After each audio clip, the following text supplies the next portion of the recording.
Good afternoon, everybody.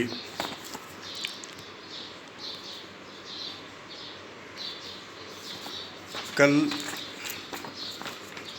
جو میں نے پہلا لیکچر دیا تھا اس میں غلطی سے انگلش میں کریکٹرسٹک آف لینگویج لکھا گیا ہے، لیکن اس کو آپ لوگ سدھار لیں گے۔ دراصل وہ ٹاپک زبان کی تعریف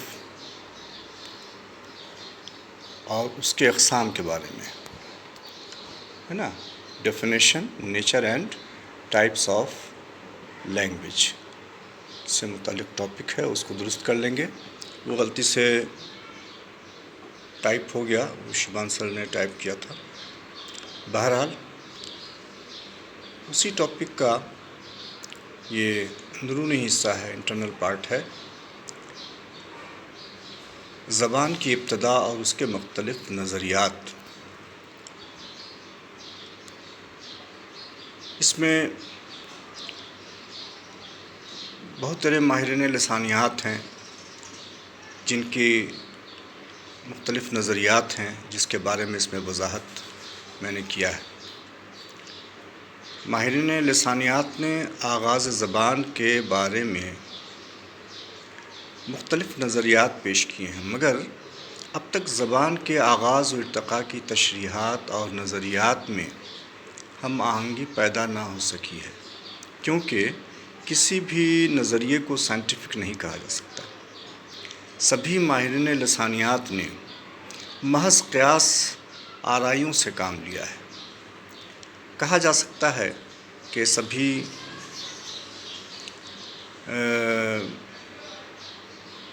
ایک خیال یہ ہے کہ دنیا میں جتنی بھی زبانیں بولی اور سمجھی جاتی ہیں وہ کسی ایک زبان سے پیدا ہوئی ہوں گی۔ اس کو خلقی نظریہ یعنی مونوجینیٹک تھیوری کہا جاتا ہے۔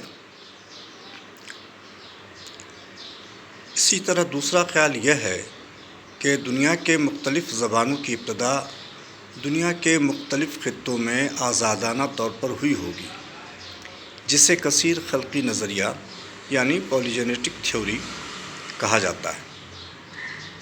بہرحال یہ سوال بدستور اپنی جگہ قائم ہے کہ زبانیں کس طرح بنیں۔ اس کے لیے دور جدید کے ماہر لسانیات میکس مولر نے زبان کے بارے میں جو خیالات ظاہر کیے ہیں اس کا خلاصہ درج ذیل ہے۔ پہلا الہامی نظریہ، ریلیجیس تھیوری۔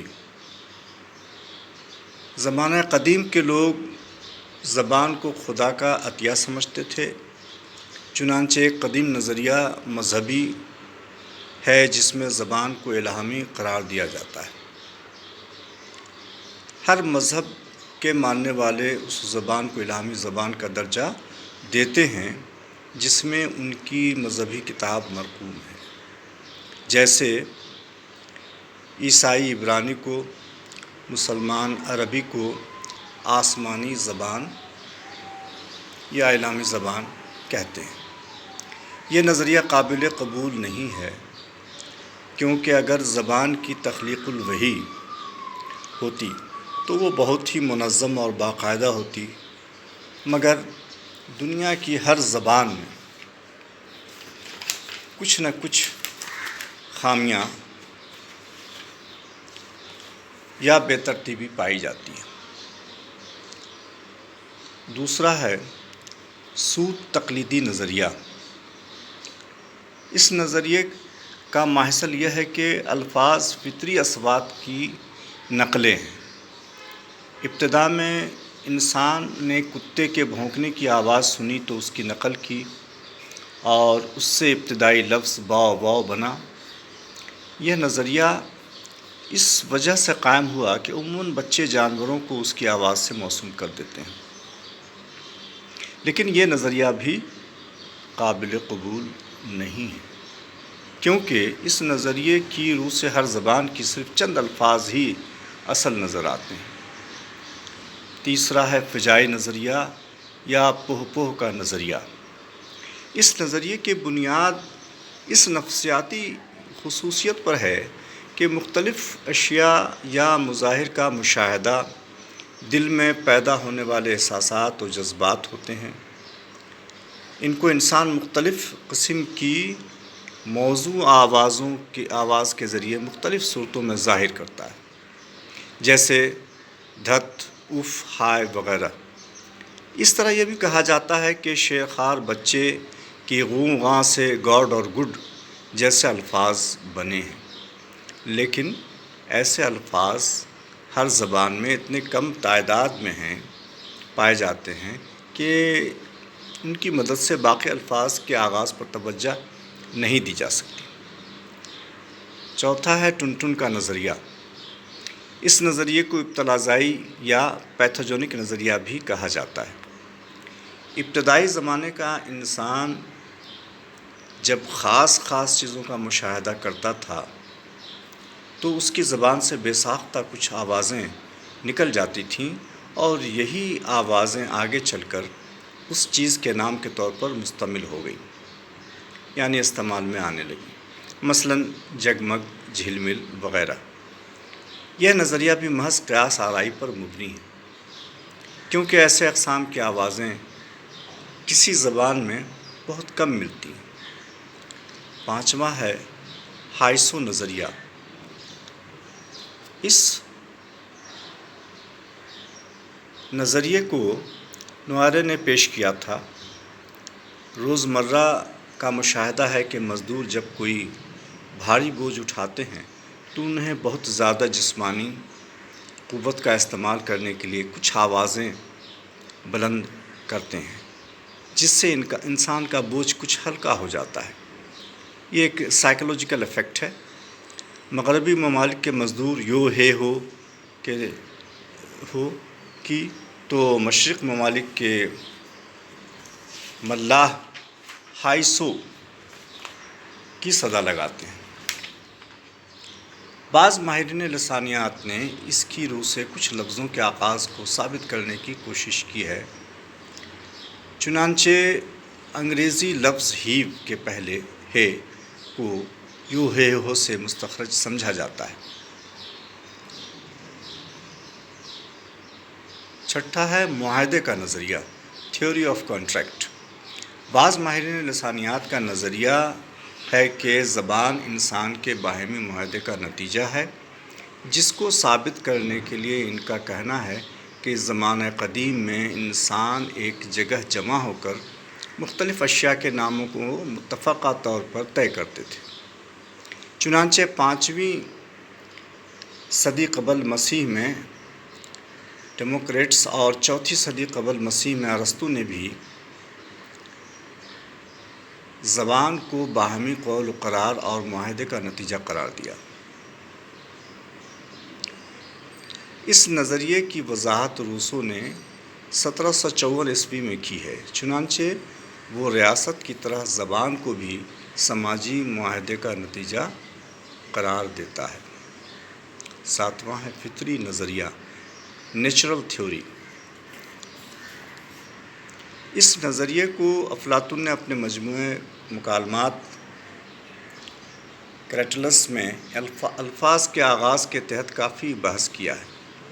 اپنے مکالمات کے ذریعے لفظ اور اس سے موسوم چیزوں میں جو فطری تعلق ہوتا ہے اس کو جاننے کی کوشش کی ہے۔ وہ اس نتیجے پر پہنچے کہ کسی شے اور اس کے نام میں ایک فطری تعلق ضرور ہوتا ہے، لیکن اس نظریے کے حامیوں کی نظر میں صرف یونانی زبان تھی۔ ویسے تجزیہ نگار کی نظر میں یونانی زبان میں بھی اس تعلق کا تعین مشکل نظر آتا ہے۔ 8واں ہے ہنری سوئٹ کا نظریہ۔ ہنری سوئٹ کا شمار دور جدید کے ایک ماہر لسانیات میں ہوتا ہے۔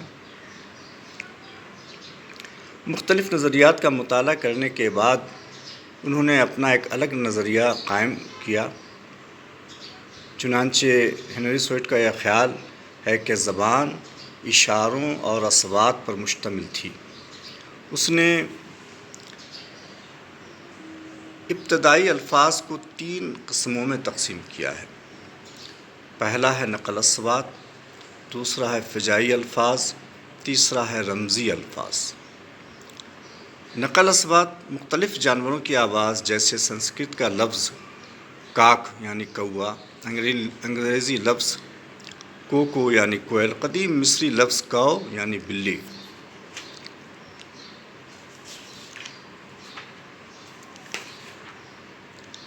فجائی الفاظ، ایسی آوازیں جو شدت جذبات میں زبان سے ادا ہوں، جیسے ہائے، اف، واہ، آہ وغیرہ۔ تیسرا ہے رمزی الفاظ، ایسے الفاظ جن کے معنی محض اتفاق یا تعلق کے وجہ سے متعین کر لیے جاتے ہیں، جیسے پاپا، بابا، ماما وغیرہ۔ لہذا درجہ بالا نظریات کی کچھ خاص اہمیت نہیں ہے، کیونکہ یہ تمام چیزیں قیاس آرائی پر مبنی ہیں اور یہ حقیقت سے دور محسوس کی جا سکتی ہیں۔ چنانچہ تحقیق کا رجحان یہ ہے کہ ہر زبان کے بارے میں جتنی معلومات فراہم ہو سکتی ہیں کر دی جائیں، تاکہ زبان کی خصوصیات کا سائنٹیفک مطالعہ کیا جا سکے۔ ماہرین لسانیات کا خیال ہے کہ زبانیں بھی کائنات کی دوسری اشیاء کی طرح الجھے ہوئے مگر منظم ارتقاء کا نتیجہ ہیں۔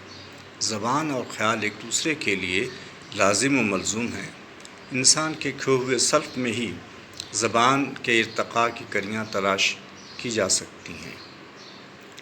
آج کے لیے اتنا ہی بس، پھر انشاءاللہ زبان کے اقسام یا اس کی نوعیت کے بارے میں تفصیلی لیکچر دیں گے انشاءاللہ۔